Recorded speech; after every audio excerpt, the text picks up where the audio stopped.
5 আগস্টের আগে আমরা কিন্তু আমলিকের ওরকম কর্মী ছিলাম না, শুধুমাত্র আমলিকের ভালোবাসা ভোট দিয়েছি। 5 আগস্টের পরে আমরা আমলিকের পক্ষে মাঠে কথা কেন বলি? 5 আগস্টের পরে আমরা আমলিকের পক্ষে মাঠে কথা এই জন্যই বলি, এই জুলাই আন্দোলন যারা করছে তারা ষড়যন্ত্র করিয়া উন্নয়নের একজন সরকার জননেত্রী শেখ হাসিনা সরকারের বাংলাদেশের থেকে মেডিকুলাস ডিজাইন করিয়া ষড়যন্ত্র করিয়া বিদেশিদের টাকা খায়া এই বাংলাদেশের থেকে দৌড়াইছে।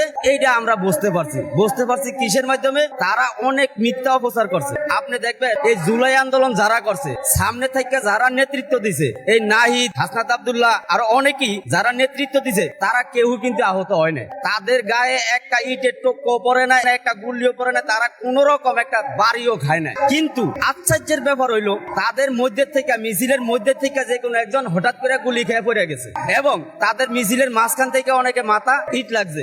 আমার প্রশ্ন হইলো, শত্রুপক্ষ যদি আক্রমণ করে, সামনে থেকেই তো আক্রমণটা করে, তাহলে সামনে থেকে আক্রমণ করলে আগে হাসনাত আব্দুল্লাহ যারা সামনে নেতৃত্ব দিচ্ছে জাহিদ জাহিদ, তাদের উপর আক্রমণ হওয়ার কথা ছিল, কিন্তু তাদের উপরে হয় না, মাঝখানে আক্রমণটা হয়েছে। তাহলে মিছিলের মধ্যে থাকা তাদের লোকরে হত্যা করছে। এই ষড়যন্ত্র হত্যা করিয়া জননেত্রী শেখ হাসিনারে দৌড়ানোর জন্য এবং অন্যান্য বাংলাদেশের মানুষের আকৃষ্ট করার জন্য এই ষড়যন্ত্র করিয়া তারা মিছিল এবং আন্দোলন করছে। এটা আমরা পরবর্তীতে বুঝতে পারছি।